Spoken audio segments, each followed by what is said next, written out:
So welcome to part 3 of the beginner EPP Seam Sew Me kit. So there was the part 1, which was ultimately the kit and what was in it. Part 2, which is learning to be able to make the Hexie EPP. There's 2 that are in your kit. And now part 3 is to learn how to make the Jewel Petal that is in your Hexie kit. And there is one of those. And so it's going to be the same process as what we did before, except we're going to be gluing the Jewel Petal. And with the Jewel Petal, it's really important also to go in a clockwise motion, the same we did with our Hexies. So you're going to flip them over. You will put a little dot of glue there in the center, and you'll take your paper Jewel Petal and lay it then in there evenly where you've got that on all the sides. You'll start with the top, give it a good glue across the top, and just fold that over. Again, remember, taut, not tight, because you want to be able to get 2 stitches down whenever you go to stitch here.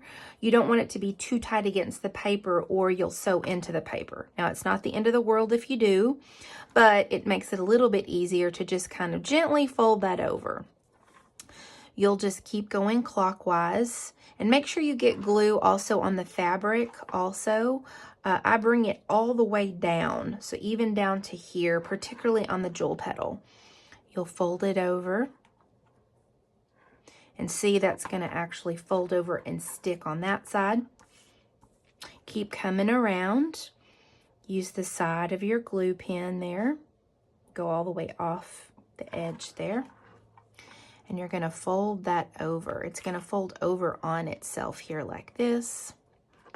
And then just like we did on the Hexie, you'll go from left to right and then right to left so that you don't drag this piece of fabric off of the paper there. And then fold that over. And then look, you have a lovely Jewel Petal. Now, what can be super fun, the fabrics that are in your kit, again, these are all beautiful art gallery fabrics. Mix and match. There's a lot of different ones in there. In each kit, you all have the same products, but the fabrics are all different. So it's just kind of a fun, you never know what you're going to get, but they are all good quality art gallery fabrics. So you have your Jewel Petal. So what you're going to do is you're going to take all of these and go ahead and glue them with your papers until you have all 6 of them together, glued together. Okay, now that you've got all 6 of your Jewel Petals glued like this, then you're ready to be able to figure out how you want them to be in a pattern for your Jewel Petal flower. Now, if you notice, the reason we went clockwise with gluing is so our tails all faced the same direction. That's important for when it's time to nest. When we stitch these together, they will all nest correctly where the tails are all going the same direction. So that's really important to do that. So when you see this here, you'll see how those butt up like this, and they'll keep doing that all the way around where they nest nicely. So to give you a little heads up here, with stitching these together, they're a little bit different than our Hexies, because what happens is we actually stitch, if you want to call them rows, you can, but really it's the top 3 and the top bottom. So you'll stitch these 3 together first, and then you'll stitch these 3 together. And so you have 2 sections. And then after that's done, you're going to place these together, and you'll be actually stitching across the top. So it's a little different way than we did with our Hexies, but actually it's really simple. So let's get started, and I'll show you how to stitch these together. So just like you learned in the part 2 video of this 3-part series, you're going to thread your needle, tie your double knot here, and tie a single knot here. You'll take after you've of course laid out your pattern, this is how I want mine to be here, like this. You'll take your first 2 and you'll lay them right sides together like this. You'll kind of have to fold that little tail back just a little bit, just to kind of keep it out of the way. You'll line this up edge to edge, and you'll use your clover clip and clip that together. And you'll do the same thing that you did before. Kind of come under your fabric here with your needle, and it just hides that tail here on your thread. You'll come up through here, and then I go on over to the back, make a stitch to the front. I'll do it one more time, and then this time I'm going to take my thread and go through that loop and tie a knot to secure it.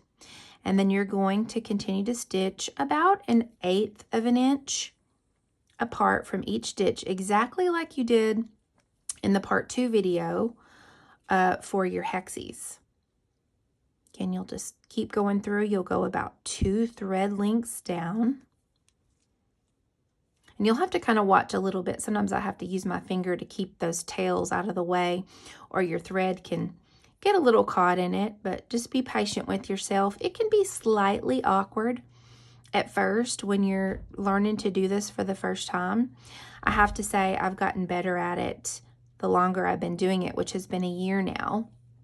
And I've had so many people ask when they've looked at my reels and videos on Instagram, can you make a kit for beginners? So the thread, it just came unthread, but you're going to continue to stitch all the way down here to the end.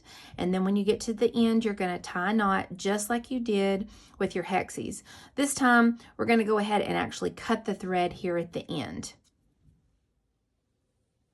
Okay, so now you've stitched your first 2 petals together. You're going to want to take your third one and you're going to lay pretty sides together, right sides together again, just like you did before. Line that up really well. You'll use your clover clip, clip that there, and you'll just do the same thing you did. Sometimes you have to just kind of keep those tails bent back just a little bit with your fingers, but you'll go ahead and pull that through. Pull it through again. I like to tie a knot just to secure that there. And then you'll continue to stitch about 1/8 of an inch apart. Remember, just going down maybe about 2 thread lengths, and you'll feel it if you get into the paper. It's okay. You want to try to avoid the paper if you can, but you know, it happens. It happens to me sometimes still too. That's the reason why when you fold over your paper, you make sure you fold it taut, not tight. So just continue to stitch all the way from this end to this end. You'll tie a knot here at the end, and then you'll have your top 3 of the front row or of the top row finished.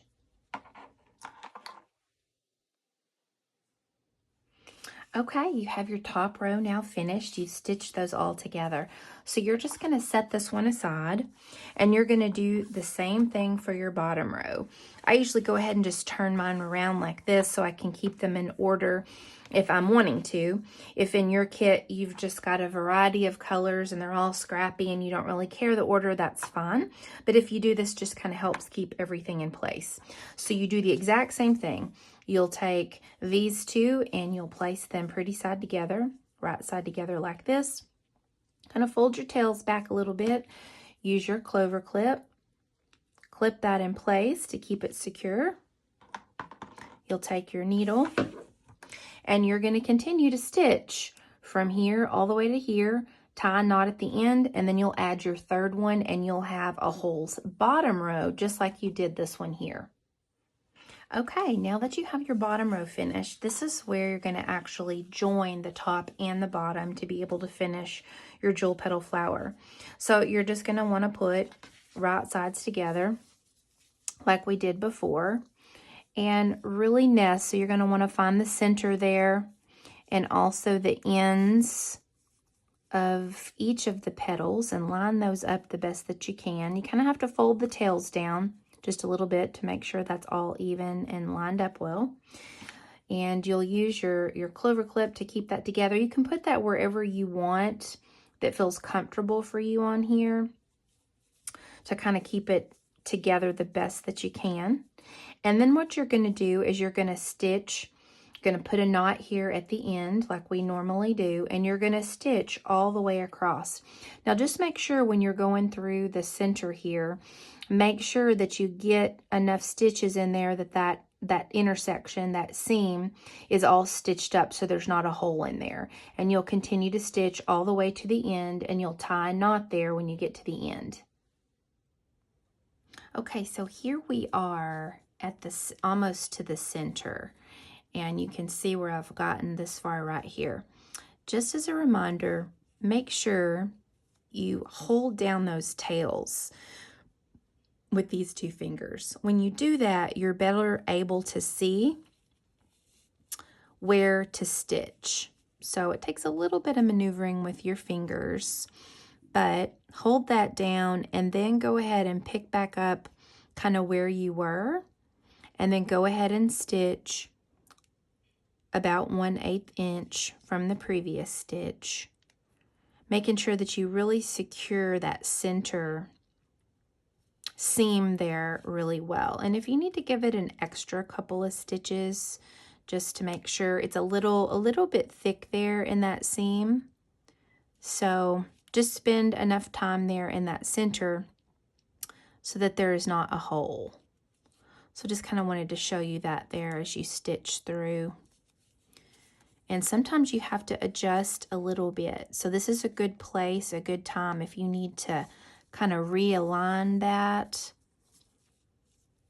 You can do so at this time. So go ahead and continue to stitch all the way down, just making sure that that's sewn really well there in the center. Okay, so now you have stitched your top row to your bottom row of jewel petals, and this is what it looks like. So now we do the same thing that we did with our hexies. We go ahead and we take out the papers, and you'll just gently kind of pull those out. The glue gives because it's been dried, so it's just going to kind of pull apart like that. And then we'll have to do what we did last time, where we actually take this to our pressing mat and press these all back in their shape. Now I also make my own leave-in stabilizer of the jewel petal so that I don't have to take these out. I have a custom die for that very reason. But most people don't do that. They use the papers, and it's perfectly fine to do that. It's just that extra step of having to basically pull these out and then just get the shape back together again with a little bit of pressing. So go ahead and just gently pull all of these papers out here, and then we'll go over to the pressing mat and I'll show you how I press everything back together. Okay, here we are at the pressing station. So what you're going to do is, again, I use you can use any iron. I love my Aliso Mini because of the edge here. One, it's lighter weight than using a big iron, but also I really like the tip here so that I can see really well when I'm trying to press my edges. So you're going to want to have your iron on and hot, and then I also use the Magic quilting and crafting spray. That way it will make our fabrics really firm. So what I like to do first to get everything kind of back in the shape that it was before we pulled our papers out is you'll just take your iron here and just really kind of press all of those pieces back in place. You just kind of have to be gentle. Take your time as you do that, and it'll all kind of go back to its home. It has some memory from being glued to the papers, but you definitely, in my opinion, would not be able to leave this without pressing it and being able to applique this to something. You really need it to have its form. So you'll just fold all that over again and just kind of press all that back in place. Some people will actually, I haven't done this yet, but I plan to do it soon. Some people will use the fusible, the double-sided, where you you fuse your interfacing. It sticks to this side, and then you've got the other side that will stick to, say, your fabric squares if you're going to sew each of these to a fabric square, and then you just press it on there first before you sew. It's quite handy. Okay, and so here's your tails. And so with your tails, you see how they nest here? This is why we sewed this in a clockwise order, so that they would all nest. And so you'll just lay those there. Watch your fingers. And I just hold the iron there for a second. And they actually look like a little star if you look there closely. You see, that's how it would look when you nest those. So after I've pressed them all back in place, I'll give it a good press. Again, we don't iron back and forth like we would clothes. We don't want to warp our fabric, but you'll press that really well. Isn't that pretty? Well, that star there in the center. And then you'll turn it over. I give it a good spray there of starch, and then I press the top as well. And then that just gives it really a nice, firm, stiff feel, so that you've got this finished and ready to go. Okay, quilty friends, you now have your very first Jewel Petal EPP shape, and that is this right here. So this is the end of the third video for the 3-part series of the beginner EPP kit. So you can learn how to do EPP on the go or at home in front of the TV. And you now know how to make 2 different types of EPP shapes, the hexie and the jewel petal. And I hope you'll actually stitch them to something so you can have that as a memory. Maybe it's a mug rug, or like I mentioned, you might want to do something like I did here with this embroidery hoop, or there's the mug rug there to be able to stitch those to something. So thank you so much, one, for purchasing the EPP kit that I've made. I had so many people ask about this last year. I decided to invest in having a couple of things custom made, the needle minder in the bag, and then investing in some really good quality supplies for the kits, and then also making you this handmade needle book so that you could get started, learn how to make EPP, and hopefully you'll enjoy doing it on the go. Again, the car rider line, I do it all the time, camping, maybe sitting in the living room by the fireplace watching TV, even when I visit my father out of town and we're at the kitchen table sometimes for 2 and 3 hours catching up and visiting, I'll just pull this out and be stitching, and it's really enjoyable. It's relaxing, and you can still have your stitching, your sewing fix when you're away from your studio or your sewing space. So again, thank you so much. If you've liked this video, this 3-part series tutorial, please give me a like and a subscribe. That helps other people find these types of videos. And feel free to leave any comments or questions that you have. I'll get back to you just as soon as I can. And until next time, quilty friends, make lovely things.